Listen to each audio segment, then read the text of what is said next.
আক্রমণ যে special exercise হচ্ছে তার ফলাফলটা কী আমরা বলছি যে এটা জেনে রাখা প্রয়োজন যে এটা কিন্তু খুব ছোটোখাটো বিষয় না যে একটা দোকানে গেলাম শপিং মলে গেলাম একটা জামা প্যান্ট কিনে চলে আসলাম তা নয় এটা একটা এমন এক্সারসাইজ যার মধ্যে দিয়ে একটা বড় যুদ্ধে যদি আমরা যাই সেটা প্রত্যেকটা লক্ষ্যকে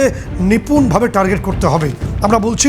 এই যে আক্রমণ যে এক্সারসাইজ যেটা আমাদের সেন্ট্রাল কমান্ডের নজরদারিতে হচ্ছে আজকেও চলছে মধ্যপ্রদেশে হচ্ছে ঝাঁসিতে এবং সংলগ্ন অংশে সেখানে 4টি পার্ট এটাকে ভাগ করা হয়েছে আমরা বলছি প্রথমটা হচ্ছে LFE অর্থাৎ লার্জ ফোর্স এক্সারসাইজ যেখানে বিমান বাহিনীর সমস্ত অংশকে নিয়ে করা হবে প্রত্যেকটি ইঞ্চি ইঞ্চি মনিটরিং করা হয়েছে এটা অলরেডি হয়ে গেছে দ্বিতীয়ত OCA অফেন্সিভ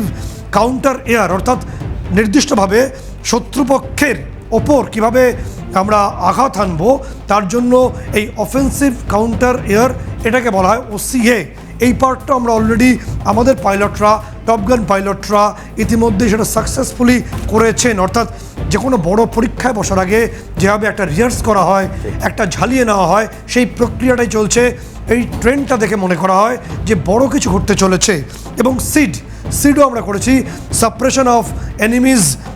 ডিফেন্স লাইন অর্থাৎ যখন আমাদের এয়ারক্রাফট এনিমি অর্থাৎ শত্রুপক্ষের দেশে প্রবেশ করবে তখন সেখানকার রাডার সিস্টেম যাবতীয়কে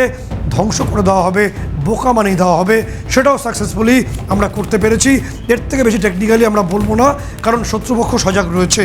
এবং তার পাশাপাশি যেটা লাস্ট রাউন্ড চলছে সেটাকে বলা হয় ক্যাস অর্থাৎ ক্লোজ এয়ার সাপোর্ট এটা ইউক্রেন যুদ্ধে রাশিয়া খুব সাকসেসফুলি করেছে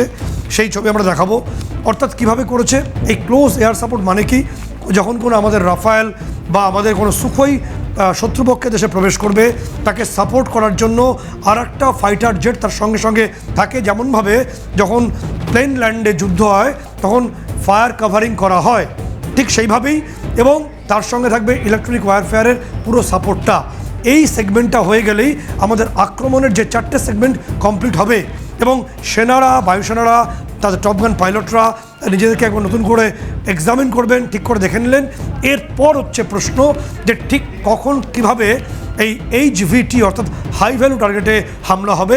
সেটা বা পদক্ষেপ নেওয়া হবে সেটা হতে পারে কারণ কোন বিশ্বের কোনো সেনাবাহিনী কখন কোথায় কীভাবে আক্রমণ করবে সেটা আগাম বলে না বলা উচিত নয় তার পাশাপাশি মনিময় যে গুরুত্বপূর্ণ বিষয়টা আসছে খুব গুরুত্বপূর্ণ যে করাচি বন্দর সেই করাচি বন্দর কি অবরুদ্ধ কারণ বাবর ক্ষেপণাস্ত্র খুব এই জাস্ট আমাদের এখানে দিওয়ালির পটাকার মতোই ফুটেছে আর কি কেউ খোঁজও রাখেনি যেটা গতকালই ওরা উৎক্ষেপণ করেছে কিন্তু আমাদের বিশাল আকৃতি যেটা স্যাটেলাইট থেকেও যার ছবি চলে আসে এই যে আমাদের INS বিক্রান্ত আমাদের ক্যারিয়ার ব্যাটেল গ্রুপ CBG এই CBG আড়াআড়ি দাঁড়িয়ে পড়েছে করাচি বন্দরের অনতি দূরে কিছু দূরে দাঁড়িয়ে গেছে